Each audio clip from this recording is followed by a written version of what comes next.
মিষ্টি কম বেশি কার না ভালো লাগে বলেন? তো আসসালামু আলাইকুম, কেমন আছেন সবাই? তো আমার একটা বান্ধবীর বাসা ইনভাইট ছিল, সেখানেই যাচ্ছি।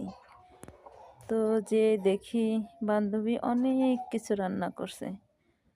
তো অনেক কিছুর ভিতরে যেমন আছে গরুর মাংস, মুরগির মাংস, বেগুন ভাজি, মুগ ডালের ঘন্ট, ডিম ভুনা, চিতই পিঠা, সাথে আছে পোলাও। তো সেগুলো দিয়ে আমরা দুপুরের খাবার খেলাম। পিঠাগুলো অনেক সুন্দর হয়েছিল। তারপরে গরম গরম পিঠা আর গরুর মাংস খুব টেস্টি।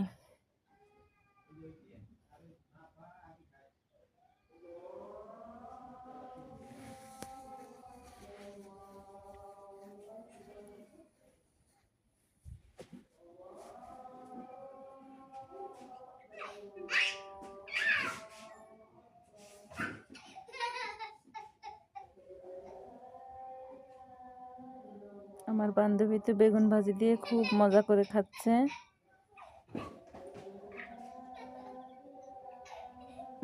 লাস্টে স্পেশাল একটা জিনিস ছিল, সেটা ছিল মিষ্টি। এটা আমার খুব পছন্দের একটা জিনিস। তো আজকের মতো ভিডিও পর্যন্তই। ভালো থাকবেন সবাই। আল্লাহ হাফেজ।